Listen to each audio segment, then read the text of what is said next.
Why is my PC work like a turtle? No problem, bro. I have the solution.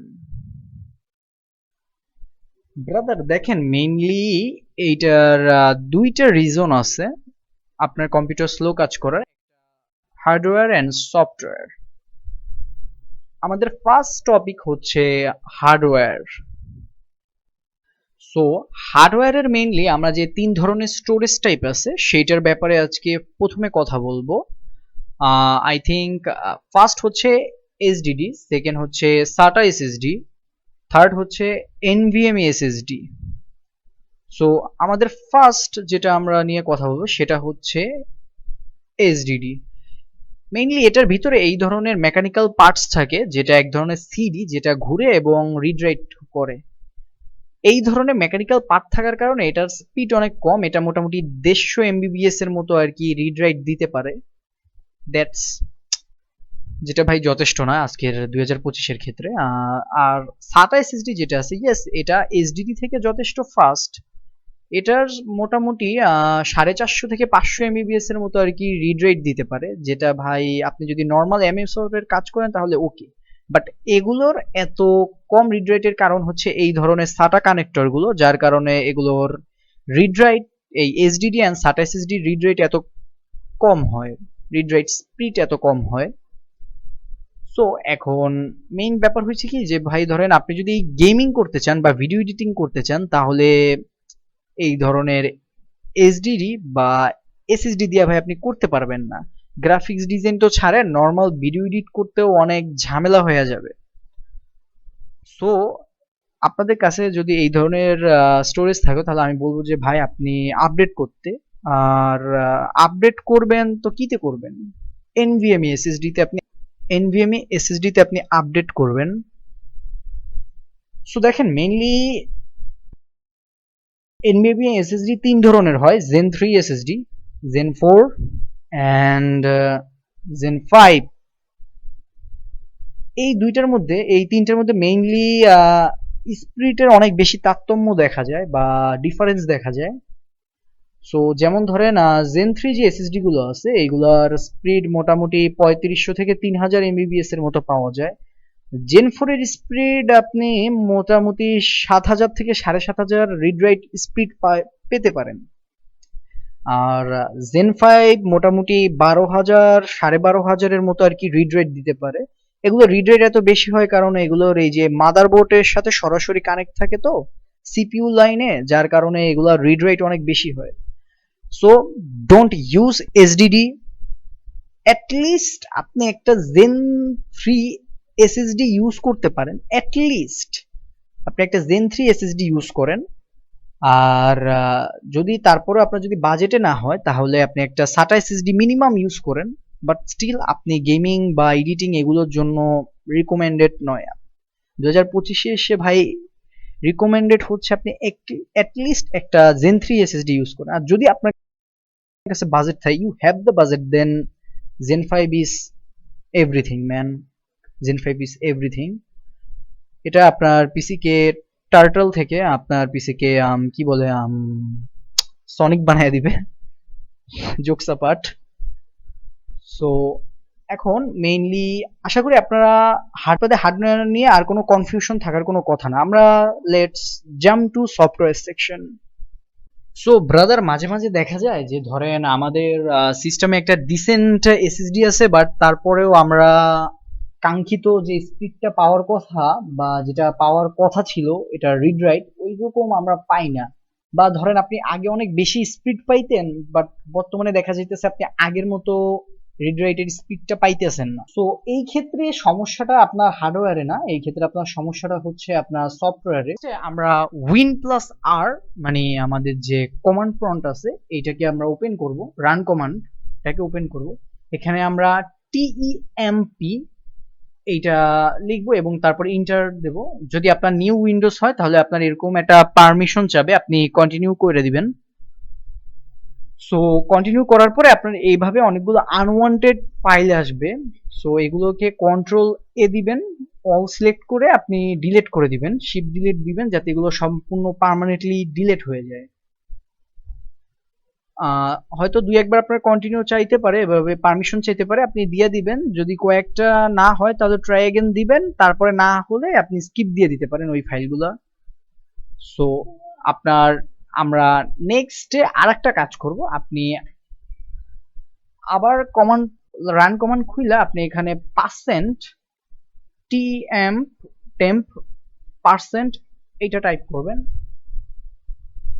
তারপর আপনারা inter মারবেন। দেখবেন যে এখানে অনেকগুলো আনওয়ান্টেড ফাইল আছে, এগুলোর জন্য মাঝে মাঝে দেখা যায় যে আপনার রিড রাইটের উপরে এগুলো অনেক বেশি ইফেক্ট ফেলায়। সো এগুলো অল সিলেক্ট করে আপনি শিপ ডিলিট ইউজ করে সব পণ্যকে আপনি ডিলিট করে দিবেন।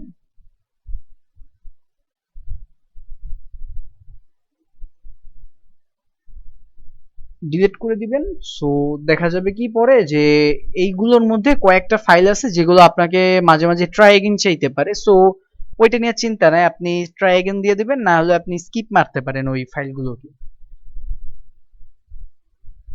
এখনো আরো অনেকগুলো কাজ আছে, আপনারা আশা করি আপনাদের ভিডিওটা ভালো লাগতেছে। লাইক, সাবস্ক্রাইব অ্যান্ড শেয়ার, আর কি বা বলবো ভাই। সো আর আমাদের নেক্সট যে সেটিংটা আছে রান কমান্ডে আমরা আরো দুই একটা প্রিফেচ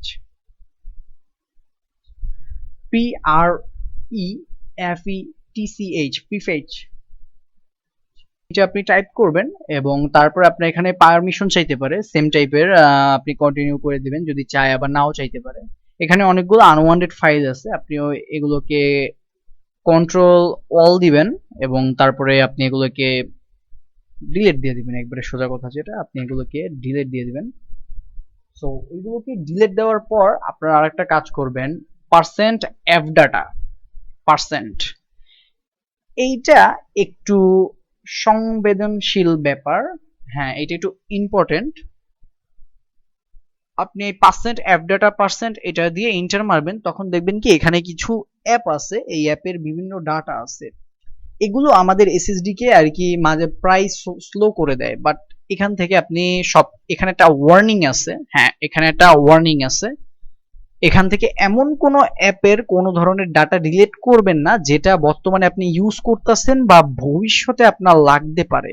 ইন ফিউচার যদি আপনার লাগে তখন কিন্তু ভাই আপনি মহা একটা প্যারায় পইরা যাবেন, ওইটাকে আবার ডিলিট করে আপনার আবাকে আনা লাগবে। আপনি ওই অ্যাপটাকে সম্পূর্ণ ডিলিট করে আপনার আনা লাগবে। সো এখানে ডিলিট করার আগে আপনি দেখে নেবেন যে কোন অ্যাপটাকে আপনি সম্পূর্ণভাবে ডিলিট করতে চান। সো আপনি সেই অ্যাপগুলোকে আগে বাছাই করবেন, ওই ফাইলগুলোকে বাছাই করে করে আপনি ওইগুলোকে এখান থেকে ডিলিট করে দিবেন। কিছু কিছু ফাইল আছে যেগুলো ধরেন এখান থেকে ডিলিট হবে না, আপনি দুই একবার ট্রাই এগেইন দিয়ে যদি দেখেন যে ভাই এগুলো ডিলিট হইতেছে না, সো এই ক্ষেত্রে দুইটা কাজ করার আছে। আপনি হয়তো ওই প্রোগ্রামটা আপনার ব্যাকগ্রাউন্ডে অলরেডি রান হইতেছে, বা ওইটা আপনার মাইক্রোসফটের যে উইন্ডোজ আছে ওইটার সাথে কার্নালি ভাবে কোনোভাবে যুক্ত আছে। সো ওইগুলোর উপরে বেশি কাহিনী করা লাভ নাই।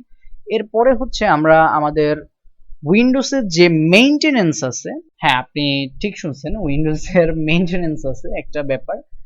আপনি কন্ট্রোল প্যানেলে যাবেন, এরপরে আমরা সিস্টেম অ্যান্ড সিকিউরিটি আসবো, এখানে সিকিউরিটি অ্যান্ড মেইনটেনেন্স এই অপশনে চলে যাব, মেইনটেনেন্স অপশনে চলে যাব। এখান থেকে এই মেইনটেনেন্স অপশনে আপনি যদি একটু নিচের দিকে দেখেন তাহলে এখানে চেঞ্জ মেইনটেনেন্স নামে একটা অপশন আছে।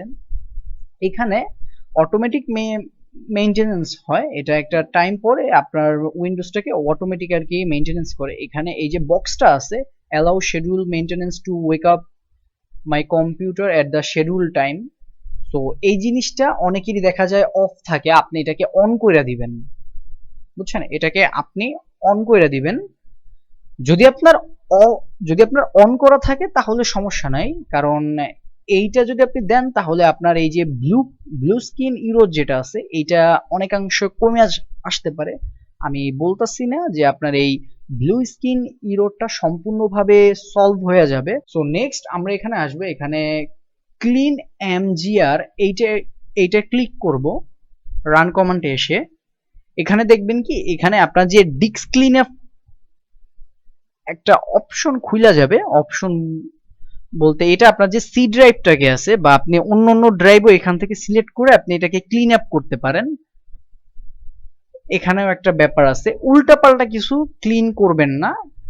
ওখানে দেখবেন যে অলরেডি কিছু ফাইল সিলেক্ট করা আছে, দেখতেছেন যে কিছু কিছু ঘরে অলরেডি টিক দেওয়া আছে।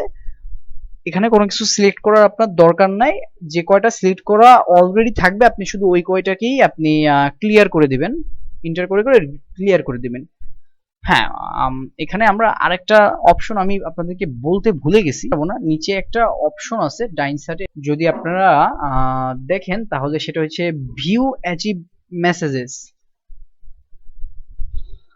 এই অপশনটাতে আপনারা যদি দেখেন, এটা আপনার review your computer reliability and problem history. Yes, এইটা মেইনলি আপনার যে কম্পিউটারে কতগুলো ইরর হয়েছিল একটা উইকে, এইটার একটা গ্রাফ শো করে আপনার সামনে। It's something like a graph.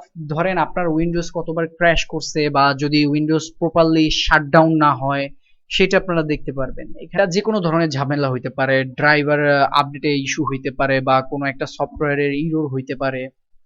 So এইটা আপনি এখান থেকে চেক করতে পারেন। অনেকে এইটার জন্য থার্ড পার্টি কিছু সফটওয়্যার ইউজ করে, বাট থার্ড পার্টি সফটওয়্যার না ইউজ করে ভাই আপনি উইন্ডোজের সফটওয়্যার ইউজ করেন। ওই থার্ড পার্টি সফটওয়্যার আমি নিজে বেশি প্রেফার করব না কাউকে, কারণ ওইগুলো দেখা যায় যে ওইগুলোতে ভাইরাসও থাকতে পারে। সো ব্রাদার, আজকের ভিডিওটা এই পর্যন্তই ছিল। আশা করি আপনাদের ভিডিওটা ভালো লাগছে। ভাই লাইক করেন, সাবস্ক্রাইব করেন। আপনারা আসলে ভাই সাবস্ক্রাইব করেন না। এখন এত একটা ভিডিও বানাতে অনেক প্যারা হয়। সো আপনি যদি একটা লাইক আমাকে আরো বেশি প্যাশনেটেড করবে এবং আমাকে আরো বেশি প্রেরণা যোগাবে, যাতে আমি আপনাদের জন্য এরকম ভালো ভালো ভিডিও আনতে পারি। So man, like, share and subscribe, it's all for free. Goodbye, see you again tomorrow.